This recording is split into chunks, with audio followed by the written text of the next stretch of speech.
Dust is all that's left of us. And only if you ever worry. While the signs were clear, they had no idea. You just get used to living in fear. Or give up when you can't even picture your future. What's up, YouTube? Evan from Epic Duel Time here. I'm doing a commentary on another duel video for you guys.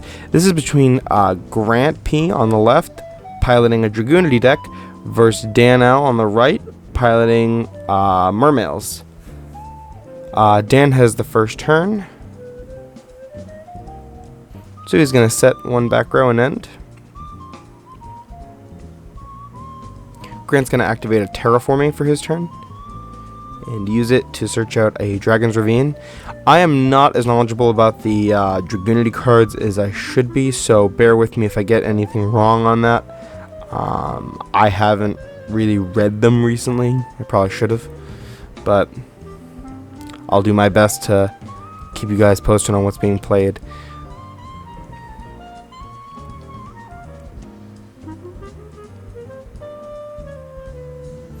For the record, they're doing the hand shuffling rather quickly because they know a lot of the comments on previous videos have been because it apparently irritates people with the hand shuffling. So just take that with a grain of salt, I guess.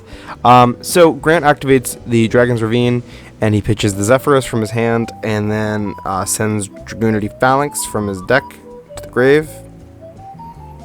He activates Zephyros' effect, dealing himself 400 damage.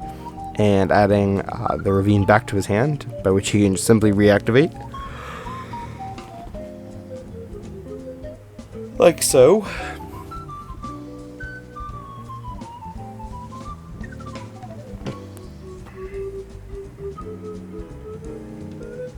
Grant then normal summons Dragunity Legionnaire.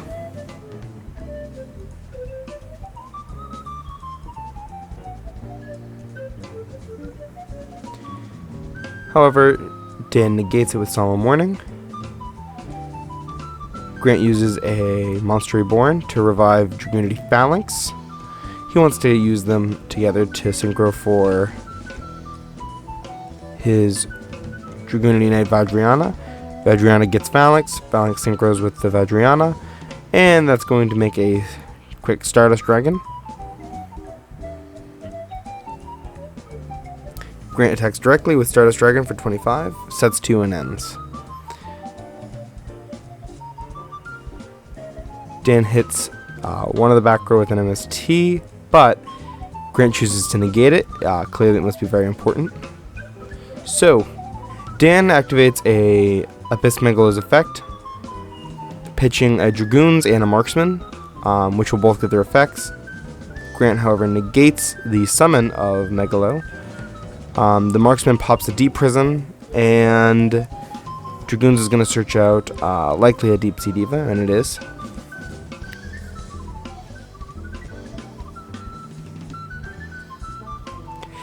This is a great example of how explosive Mermails can be and how combo-oriented they are with a lot of different avenues onto different plays. You're going to see a pretty cool play that Dan's going to make this turn. Dan summons the Deep Sea Diva and activates its effect.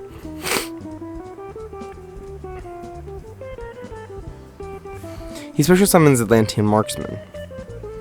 Now, this is a really common play, which is why it's kind of weird that I'm going to put some attention on it.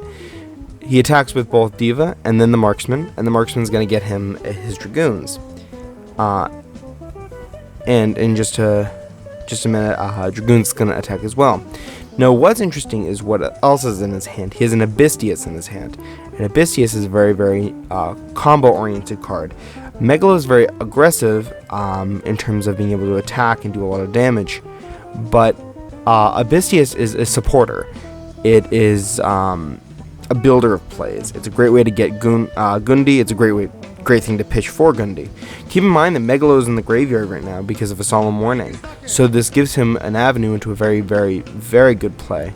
So Dan thinks is going to synchro into a DeLorean with the Diva and the Dragoons. He contemplates it for a minute. He's going to use DeLorean's effect at first to put Marksman back, But then he thinks better of it. He activates Abistius' effect, pitching his heavy infantry, and then he pops the Dragon's Ravine, remembering that Ravine is going to be used next turn. So then he searches off of the Abistius, and he gets Abyss Gundi. Gundi is going to be able to revive Megalo next turn, and he can bounce back Abistius, and Abistius can pitch Gundi as cost, and Gundi can't miss timing. So, Marksman and Abistius go back to the hand, as well as the Gundi, which is from the Abistius search. At the end phase, Grant's Stardust comes back. Grant sets 1 and attacks over to Lauren, dealing 500.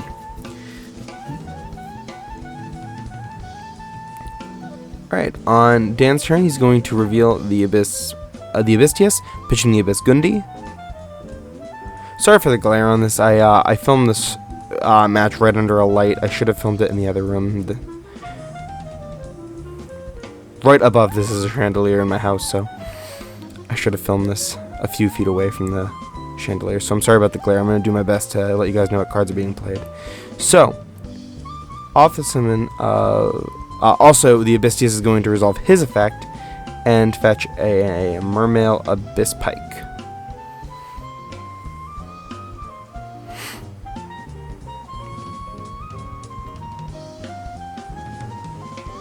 Alright, now Abyss Pike's in hand and Megalo's on field.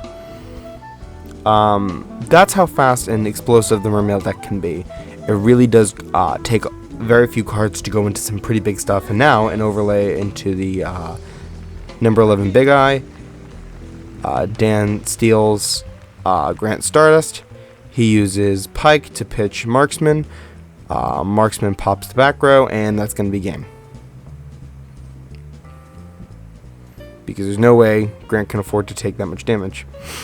So, we're going to move on to our game 2.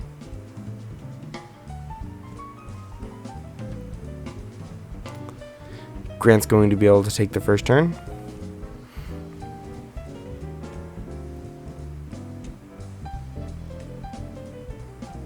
Grant first activates Cards of Consonance, pitching Dragunity Atlas and drawing 2. He then activates a Terraforming and searches Dragon's Ravine. He activates the Dragon's Ravine.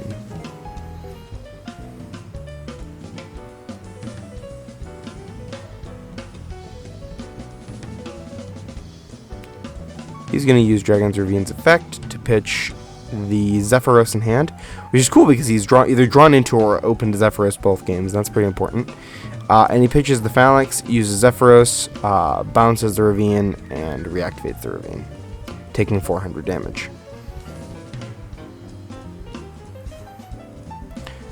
Dragunities also make a lot of plays. I wouldn't say the problem with them, and I guess the biggest problem with the deck is it ends on one monster, and it doesn't end on the way like it can end on a Stardust Dragon. But the problem with Stardust is it can get attacked over, it can be banished, it can be a lot of things. Where a monster like Mermail Abyss Gaios is not only a larger monster, but has a much greater coverage. It negates effects, it prevents monsters from attacking. It's all in all an ultimate control Xyz, where Stardust isn't an ultimate control synchro. You have to back him up with back row to essentially make him a perfect control monster.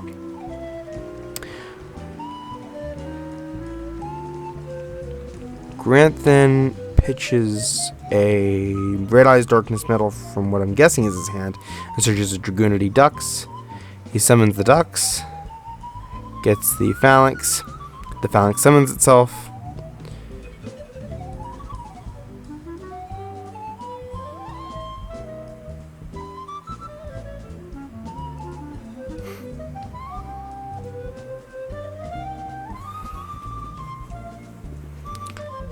And he synchros the Zephyros and the Phalanx into a Vadriana. The Vadriana gets the Phalanx. The Phalanx is going to summon itself once again after being equipped to Vadriana.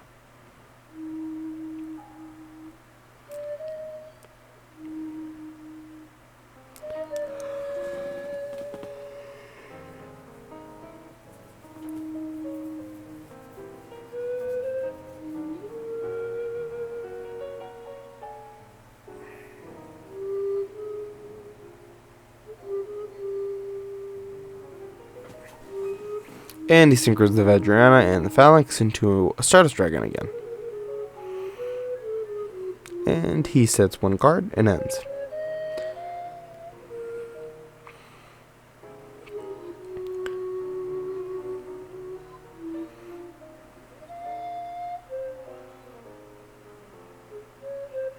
Dan activates MST again and hits the dimensional prison that was face down. He then normal summons Mermail Abyss Lindy, pitches a lead and a marksman for Megalo. I find it a little odd at this point to have done that. I don't know if that he was trying to use the MST to maybe clear out a warning to push this play a little more, and he was going to take the negs from the dropping the 2 monsters off Megalo, or maybe he did it out of order. I'm not quite sure. It strikes me as a little odd, but at the same time, he might have just been wanting to avoid Solemn Warning altogether, or a debunk, seeing as it's game 2. So I'm not quite sure what he was, why he didn't MST the Ravine and then activate the Megalo to pop the face down. He declares an attack with Lindy. He's going to attack into the Phalanx because he realizes the Phalanx is at 1700. He'll take the 200 damage versus ramming it into the Stardust. And he's going to use it to summon Mermail Abystius. Keep in mind the lead was in his hand, so he can't really maximize the play as well because when lead's in your hand, you have to pitch it to go to the graveyard. Lindy can't fetch it for you. So he uses Abyss Megalo to attack over the Ducks that was at 17. He then overlays Abystius and Abyss Megalo into Big Eye and then steals Stardust, sets 2 and ends. Mermails can do a lot with little.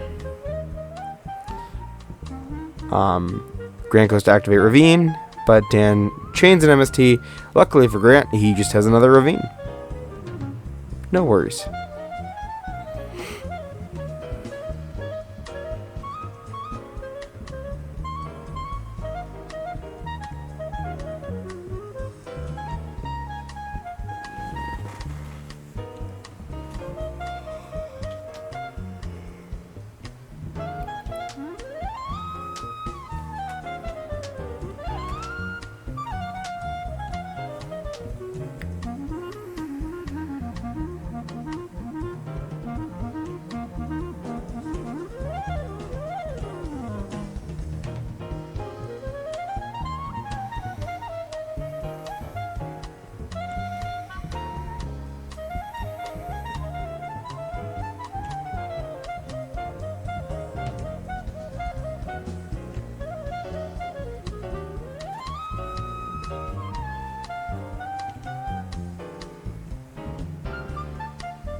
Be sure to stay tuned at the end of this week's video for our Cosmo Blazer pack giveaway, where you just answer a question in the comments. Make sure you're liked and subscribed, and you could win a pack of Cosmo Blazer.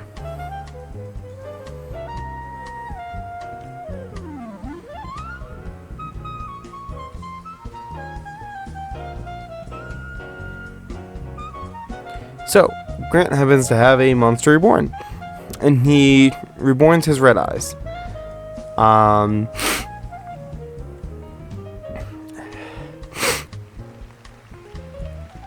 At this point, the obvious play is that you have to get over the big eye, or else you're going to lose your monster. So, he, they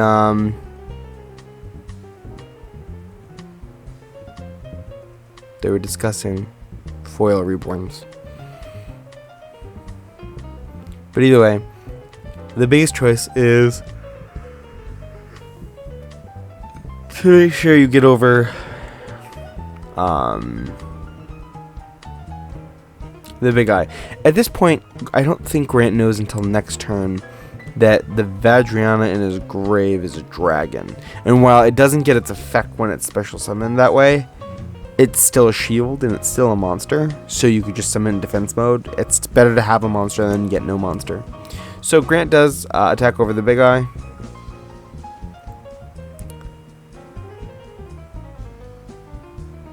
Pushing in some damage.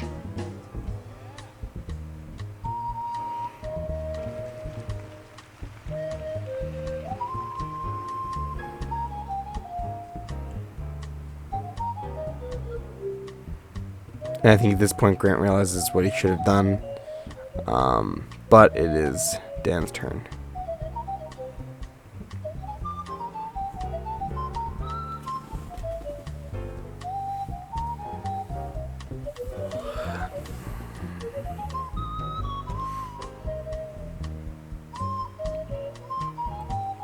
Dan activates Abyss Squall, summoning Megalo, Lindy, and Lead from his graveyard, all in defense mode. He overlays the Megalo and the Lead into an Abyss Gaios. Just for you guys to know, he does not own a second Big Eye, or else he has said that he would have gone into a Big Eye and just stolen the Red Eyes. But he had to go into an Abyss Gaios and ram into it. So he then attacks directly with Stardust for 25. At the end phase, Lindy's effect, Lindy is destroyed by Abyss Squall, and she activates and summons a Megalo.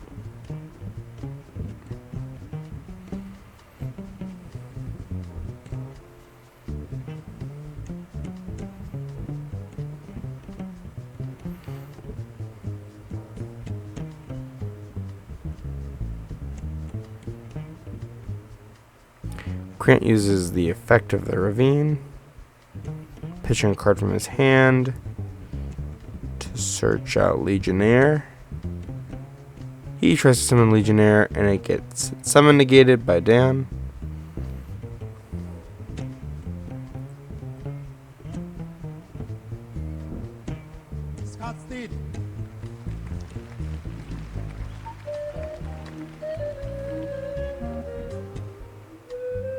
And at this point, Dan normal summons on his turn a heavy infantry, uses its effect to pop Ravine, attacks twice, and that's the match. Thank you for watching this week's Duel video. Last week's pack giveaway winner is Ruro Loco Coco. If you want to win a pack of Cosmo Blazer, there's 3 things you gotta do. Like this video, subscribe to our channel, and comment with an answer to the question of the week. And this week's question is, outside of Yu-Gi-Oh!, what is one of your favorite activities? As always, like, comment, subscribe, and keep dueling, America.